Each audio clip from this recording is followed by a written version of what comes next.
Soal nomor 1. Berkenaan dengan perubahan isi dari Undang-Undang Dasar tahun 1945, sebenarnya telah diatur oleh TAP MPR nomor 4/MPR tahun 1983 tentang A. Interpelasi, B. Budget, C. Referendum, D. Mosi tidak percaya, dan E. Angket. Jawabannya adalah C. TAP MPR nomor 4/MPR tahun 1983 mengatur mengenai referendum. Soal nomor 2. Yang menjadi kausal final dari Pancasila adalah A. Piagam Jakarta, B. Bangsa Indonesia, C. Warga Negara Indonesia, D. BPUPKI, dan E. PPKI. Jawaban yang benar adalah A. Di dalam Piagam Jakarta tercantum rumusan dasar negara yang disebut dengan Pancasila. Soal nomor 3.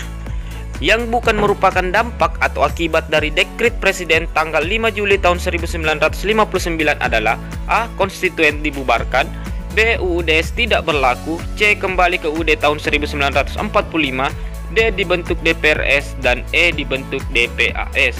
Jawaban yang benar adalah D.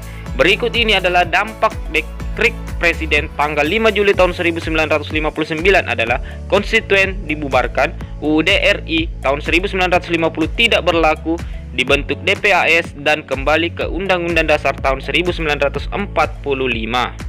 Soal nomor 4. Menteri-menteri negara adalah pembantu presiden. Hal tersebut diatur dalam Undang-Undang Dasar tahun 1945, yaitu A. Pasal 18, B. Pasal 19, C. Pasal 17, D. Pasal 16, dan E. Pasal 12. Jawaban yang benar adalah C. Menteri-menteri negara adalah pembantu presiden. Pernyataan tersebut tercantum dalam Undang-Undang Dasar tahun 1945 Pasal 17. Soal nomor 5. Mahkamah Agung mempunyai hak untuk menguji terhadap peraturan perundang-undangan yang berlaku, kecuali A. Peraturan pemerintah, B. Keputusan presiden, C. Keputusan menteri, D. Peraturan daerah, dan E. Undang-undang produk DPR. Jawaban yang benar adalah D. Mahkamah Agung tidak punya hak untuk menguji peraturan daerah. Nomor 6. Untuk mendapatkan keadilan pertama bagi rakyat adalah pada tingkat pengadilan negeri, sedangkan pengadilan tinggi dan Mahkamah Agung berfungsi sebagai A.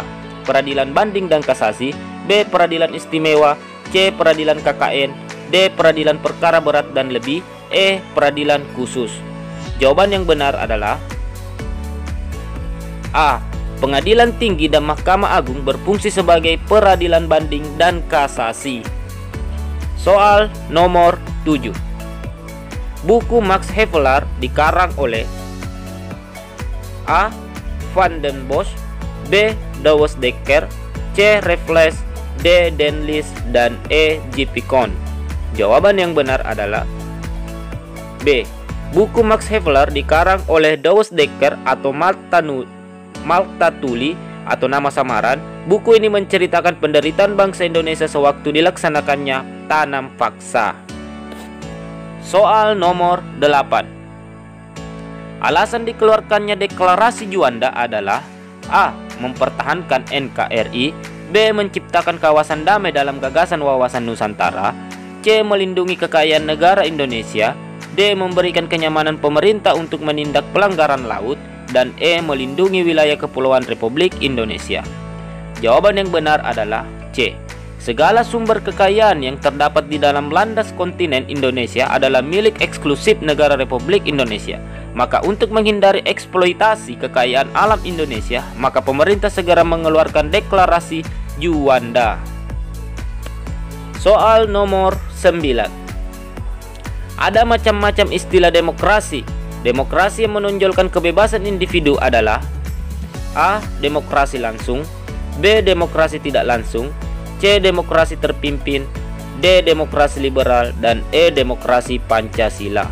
Jawaban yang benar adalah D.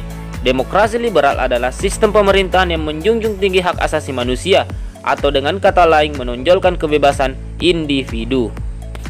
Soal nomor 10. Hukum administrasi negara merupakan bagian dari hukum tata negara dalam arti luas, karena hukum administrasi negara adalah A. Sekumpulan peraturan hukum yang mengikat badan negara, B. Peraturan pelanggaran pegawai negeri. C. Peraturan pemberhentian pegawai negeri. D. Peraturan pengangkatan pegawai negeri. Dan E. Peraturan mengenai tugas pegawai negeri. Jawaban yang benar adalah A. Hukum administrasi negara adalah sekumpulan peraturan hukum yang mengikat badan negara. Itulah tadi beberapa prediksi soal TWK CPNS. Terima kasih sudah menonton. Jangan lupa klik subscribe dan like. Semoga video ini bermanfaat untuk Anda dan bisa lulus PNS. Amin ya rabbal alamin. Assalamualaikum warahmatullahi wabarakatuh.